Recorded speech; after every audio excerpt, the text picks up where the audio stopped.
Bismillahirrahmanirrahim. Assalamualaikum dan salam sejahtera.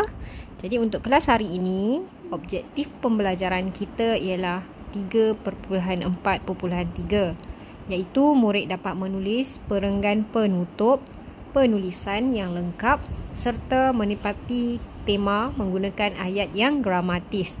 Jadi untuk hari ini kita nak tulis perenggan penutup. Okey, sila lihat buku teks anda pada muka surat 99. Baca petikan berikut dengan teliti. Kemudian, tuliskan perenggan penutup, penulisan yang lengkap serta menepati tema menggunakan ayat yang gramatis. Jadi, untuk menulis perenggan penutup, dia punya tips ialah anda hendaklah masukkan kesimpulan, cadangan dan harapan. Okey, 3 perkara ni kena ada dalam perenggan penutup. Okey, jangan lupa guna penanda wacana seperti kesimpulannya, tuntasnya, okey, akhirul kalam, itu menggambarkan perenggan penutup. Okey, mari kita baca petikan yang diberikan. Tajuknya hari ini ialah tentang faedah membaca karya sastera. Okey, kita baca perenggan tersebut. Kebelakangan ini, masyarakat semakin meminggirkan karya sastera. Remaja tidak mengendahkan karya sastera, tetapi sebaliknya begitu asyik dengan pelbagai gadget. Karya sastera yang terdapat di pusat sumber sekolah dan kedai buku sepatutnya menjadi bahan bacaan remaja. Mereka sewajarnya menyedari bahawa banyak faedah yang diperoleh dengan membaca karya sastera. Okay, dalam perenggan pendahuluan tu dia dah bagi isu semasa tentang karya sastera ni yang semakin dipinggirkan oleh golongan remaja sebab remaja lebih gemar menggunakan berbagai gadget. Okay, zaman sekarang ni. Okay, jadi sebenarnya membaca karya sastera ni memberi banyak faedah kepada kita lah. Jadi sewajarnya kita dapat membaca buku ini seelok-eloknya lah kan. Okay. Seterusnya dalam perenggan pertama, isi yang pertama kita tengok yang bawah. Karya sastera boleh menimbulkan kesedaran kepada pembaca. Okey, ini dia punya kelebihan yang pertama. Okey, hal ini dikatakan demikian kerana pengarang sering menerapkan unsur pengajaran dalam karya mereka. Dengan membaca karya-karya seperti ini, kita dapat melahirkan masyarakat yang berakhlak. So bila kita baca novel, karya sastera, dia ada banyak unsur pengajaran, nasihat dalam karya tersebut. Okey, itu dia punya isi pertama.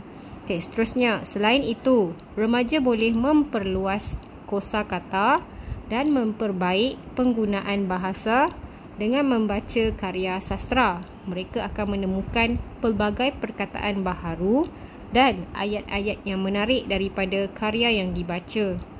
Dengan cara ini, mereka dapat menghasilkan karangan yang lebih baik.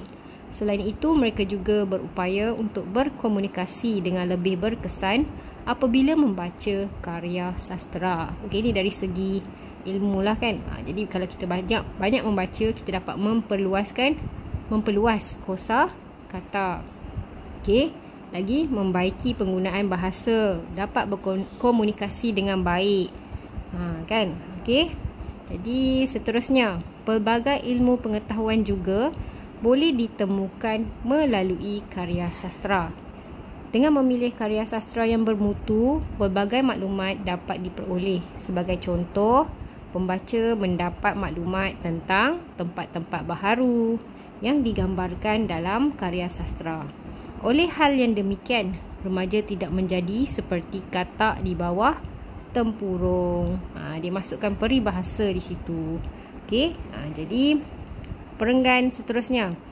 Membaca karya sastera merupakan suatu cara untuk mengisi masa senggang. Okey, dapat mengisi masa lapang. Okey, amalan ini lebih baik daripada menghabiskan masa terlalu lama dengan media sosial. Tambahan pula, remaja memerlukan tumpuan dan masa yang panjang untuk menghayati karya sastera. Oleh itu, remaja yang mendekati karya sastera terhindar daripada gejala negatif kerana masanya telah terisi dengan amalan membaca. Okey, itu isi yang seterusnya lah. Jadi bila kita membaca, kita dapat mengisi masa senggang, masa lapang kita dengan perkara yang berfaedah. Okey, jadi tugasan anda, cuba anda tuliskan pula perenggan penutup. Okey, di bawah ni. Satu perenggan je, perenggan penutup hari ni kita nak buat. Okey, jadi kesimpulannya. Okey, bila tulis perenggan penutup, tadi tips dia apa? Kena masukkan kesimpulan, cadangan, harapan. Okey, jadi apa contohnya? Contoh kita bagi kesimpulan. Okay, kesimpulannya, cadangan anda apa? Semua pihak lah. Semua pihak hendaklah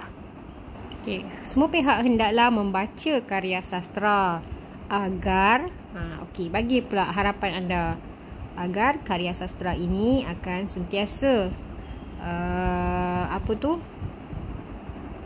diperluaskanlah penggunaannya kan. Dan mendapat pelbagai faedah daripada pembacaan karya sastra ini. Jadi kesimpulan, cadangan, harapan. Tulis 3 benda ni dalam perenggan penutup anda. So untuk latihan hari ini, sila lengkapkan bahagian perenggan penutup di bawah tu. Jadi gunakan buku Bahasa Melayu, buku nota anda, dan catat dia punya tajuk. Pertama catat tajuk, dia punya tarikh. Kemudian jangan lupa catat dia punya soalan. Soalan. Ni soalan dia. Catat soalan dia, kemudian muka surat berapa, dan jawapan anda. Perenggan penutup tersebut. Itu sahaja untuk hari ini. Terima kasih. Sebarang pertanyaan boleh tanya dalam grup Telegram kita. Jangan lupa isikan kehadiran. Sampai sini dulu penerangan saya. Sekian, terima kasih.